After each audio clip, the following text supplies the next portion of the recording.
आजाद बोल इंडिया का the headlines show आप देख रहे हैं। आपके साथ में आदिल खान आजाद। अगले कुछ मिनटों में दुनिया भर की 10 बड़ी सुर्खियां और 10 बड़ी खबरें मैं आपको बताने जा रहा हूं, लिहाजा आखिर तक इस वीडियो को ध्यान से देखिए, क्योंकि अमरीकी बेस पर हमला हुआ है इराक में और तेल अवीव में पहली बार हमला हुआ है ड्रोन से। किसका ड्रोन पहुंचा? यमन के हाउथीज का। और वो ड्रोन ईजाद किया गया है, पहली बार उस ड्रोन से हमला हुआ है। एक नायाब ड्रोन है जिसके बारे में मैं आपको ऐसी जानकारी देने जा रहा हूं कि जो दावा हाउथीज ने किया है, अगर वो सच है तो फिर आप समझ लीजिए इजराइल में कहीं कोई इलाका सलामत नहीं रहेगा और आयरन डोम चाहे और रडार सिस्टम है, सबका भुस भर जाएगा। फिलहाल जो एक और खबर है वो ये कि हिजबुल्लाह ने बहुत तगड़ी रॉकेट की बरसात की है, क्योंकि उनका एक कमांडर मारा गया है इजराइल के हमलों में। इसके अलावा ये रिपोर्ट आई है कि हमास कहीं से भी कमजोर नहीं हुआ है और उसकी लीडरशिप को लेकर एक बड़ी खबर आई है, बड़ा दावा। और राफा में पहुंचा है बेंजामिन नेतन्याहू का डेलीगेशन। बेंजामिन नेतन्याहू पीएम खुद रफा पहुंचे और वहां पर जो ऐलान किया है वो सुनिएगा। साथ ही कई और बड़ी खबरें हैं कि किस तरीके से लड़ाई चल रही है और कितने मजलूम अब तक मारे जा चुके हैं। और आखिर में यहां से खबरों का सिलसिला पहुंचेगा दुबई, जहां की शहजादी को लेकर एक बड़ी और चौंकाने वाली खबर है। तो चलिए हेडलाइंस शो की शुरुआत करते हैं तफसील से। सबसे पहले बात इराक की, जहां पर यूएस के अमेरिका के एक बेस पर ड्रोन हमला हुआ है और इसकी खबर छापी है लेबनान की वेबसाइट अल मायादीन ने और लिखा है कि 2 ड्रोन से अटैक किया गया है।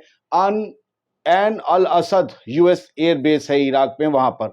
और ये जानकारी पेंटागन के स्पोक्स पर्सन ने खुद दी है और ये उस ड्रोन की तस्वीर है जो नीचे वहां पर बेस में, यूएस बेस में गिरा है। मुझे नहीं लगता इसने बहुत बड़ा कोई नुकसान पहुंचाया होगा, लेकिन ये जो हिमाकत और हिम्मत है, ये जो जुर्रत है, ये अपने आप में बड़ी है कि रेजिस्टेंस फोर्सेस अमेरिका को भी नहीं बख्श रही हैं, उनके ऊपर भी हमला कर रही हैं। और ये सारा हमला इसलिए किया गया है क्योंकि अमेरिका इजराइल को सपोर्ट करता है और इजराइल की जो जंग है उसमें बेगुनाह लोग शहीद हो रहे हैं हर रोज। तो ये अल मायदीन की तरफ से खबर थी। जो दूसरी आपको खबर अल जजीरा के हवाले से देते हैं। ड्रोन अटैक हुआ है टेल अवीव में। यह पहली बार है जो इतना बड़ा ड्रोन अटैक टेल अवीव में हुआ है। इसमें एक शख्स मारा गया है और 10 लोग जख्मी हुए हैं। इस बारे में तस्वीरों और वीडियोस के साथ हमने अपने दूसरे चैनल दुनिया टुडे पर एक डिटेल्ड वीडियो बनाया है, जिसमें आप ड्रोन्स के हमले भी देखेंगे और भी न जाने कितनी खबरों के वीडियो देखेंगे। उसे जाकर जरूर देखिएगा वीडियो को, लिंक डिस्क्रिप्शन में है उस वीडियो का, उससे जाकर चैनल भी सब्सक्राइब करें। तो 10 लोग जख्मी हुए हैं तेल अवीव, जो कि इजराइल की राजधानी है, और ये ड्रोन दागा है यमन के हाउथीज ने। एक शख्स इसमें मारा गया है। बाहरी हलचल है। सवाल ये उठ रहे हैं कि क्या आयरन डोम फेल हो गए और ये अमेरिकन काउंसुलेट के पास गिरा है ड्रोन। इसलिए पूछा जा रहा है अमेरिकन काउंसुलेट तक के इलाके में क्या आयरन डोम तैनात नहीं था, और फिर यमन से ड्रोन आ गया, पूरा रेड सी क्रॉस कर लिया और तुम लोग ना इंटरसेप्ट कर पाए ना डिटेक्ट कर पाए। आखिरकार ये कैसे हुआ? तो इसका जवाब खुद यमन के हाउथीज की तरफ से आया, जो मिलिट्री मीडिया है यमन का, यमन के अंसरुल्लाह मूवमेंट का, उनकी तरफ से खबर आई और ये अरबी में दिया गया है। इसे इंग्लिश में मैं आपको हिंदी में बता देता हूं।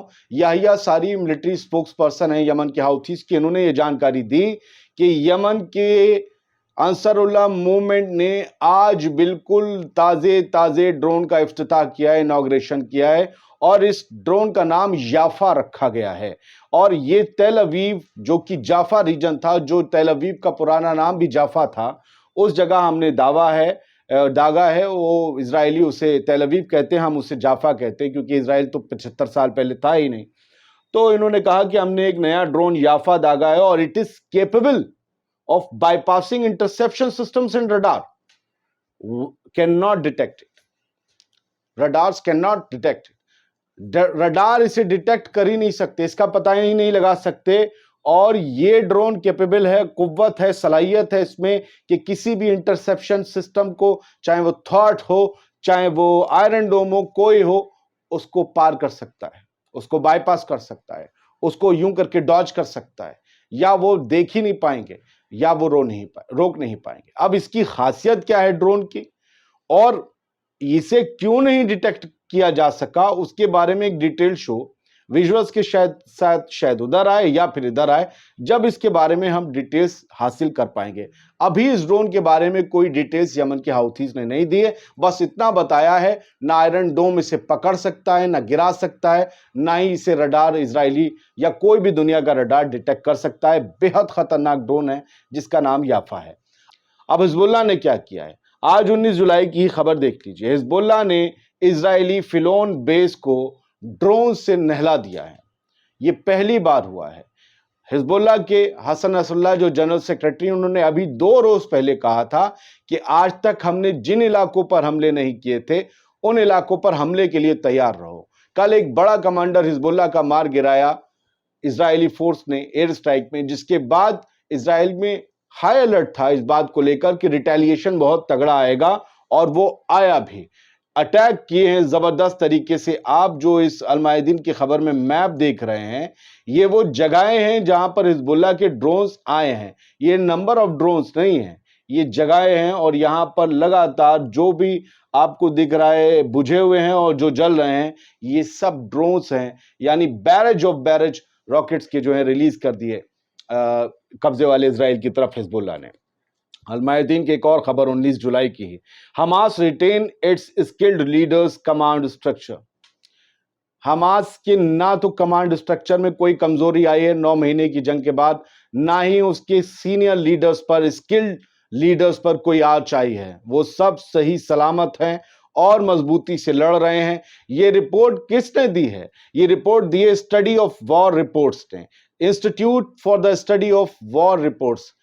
जो इंस्टीट्यूट होते हैं जो वॉर रिपोर्ट्स की स्टडी करते हैं, उन्होंने ये रिपोर्ट दी है कि हमास न कमजोर हुआ, ना उसका कमांड स्ट्रक्चर हिला, ना ही उसके सीनियर और स्किलफुल लीडर्स कहीं गायब हुए, ना मारे गए, ना कुछ, सब सही सलामत है।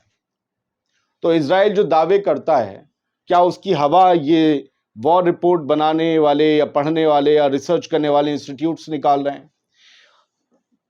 बेंजामिन नेतन्याहू वजीर आजम इजराइल के कल अचानक रफा पहुंच गए। ये है तस्वीर, देख रहे हैं फुल स्क्रीन।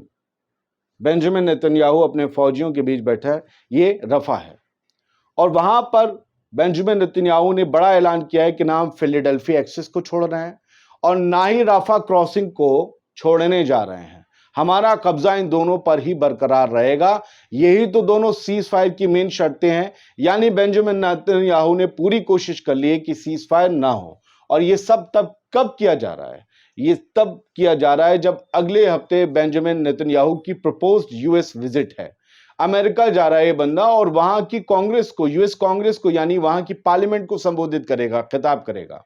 बेंजामिन नेतन्याहू के लिए पलक पावड़े बिछाए हुए बैठे हैं Joe Biden, president of America, और ये वहां पर जाकर क्या साबित करना चाह रहे हैं कि भाई देखिए, हमने रफा में गए, अपने फौजियों से मिले, और हम जाना नहीं चाह रहे हैं, गजा से हम नहीं निकलेंगे। साथ ही इस बंदे ने यहां से अपने फौजियों से पूछा कि अब अगला क्या? रफा और गजा पर तो होल्ड हो गया, तो फौजी बोले नॉर्थ यानी लेबनान पर हमला करो।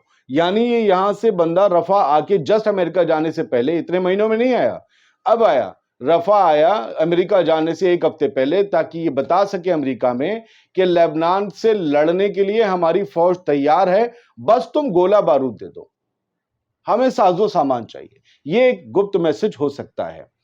और एक बड़ी खबर यह है कि हमास और फिलिस्तीनी इस्लामिक जिहाद, जो दोनों रेजिस्टेंस मूवमेंट हैं गजा के, उन्होंने पीएलओ को, वेस्ट बैंक वाली, महमूद अब्बास वाली, उन्हें फंसा दिया है।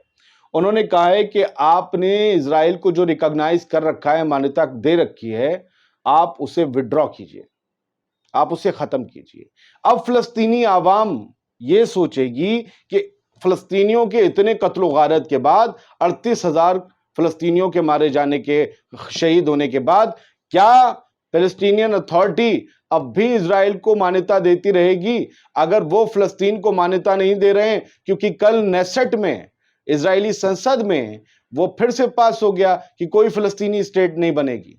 सबने उसके जो है मेजॉरिटी ने उसके लिए वोट किया कि कोई पैलेस्टीनियन स्टेट, कोई अलग देश नहीं बनेगा फिलिस्तीन, सब इजराइल है। अब भी क्या अपने वजूद के मिट जाने के लिए वोट होने पर पैलेस्टीनियन अथॉरिटी खड़ी रहेगी इजराइल के साथ? ये फंसाया है हमास और पीआईजे ने कि बताओ तुम अपनी मान्यता दी हुई रद्द करोगे या नहीं। फिलहाल गजा में बुरा हाल है और लगातार औरतें, बच्चे, बूढ़े शहीद हो रहे हैं। 38,848 अब ये तादाद पहुंच चुकी है और लगातार कत्लो गारत जारी है। ये इन्ना की हेडलाइन आप देख रहे थे। फिलहाल आईडीएफ जो है वो 3,000 हरेदी या रब्बी उन्हें इस संडे तक भर्ती करने का ड्राफ्ट जारी कर सकती है और अगर ये हुआ तो आप मान लीजिए बहुत से यहूदी मुल्क छोड़ सकते हैं या फिर उनके क्लैशेस आईडीएफ में हो जाएंगे, ऐसी उम्मीदें की जा रही हैं। दुबई की शहजादी की खबर सबसे आखिर में, आप सबको पता है इनकी अभी अभी शादी हुई थी और महारा इनका नाम है, दुबई के रूलर की बेटी हैं। महारा ने सोशल मीडिया पर तलाक का ऐलान किया है। उन्होंने अपने मियां को तलाक दे दी है और ये कहा जा रहा है कि इसके वजह यह है कि वो कहीं और एंगेज थे।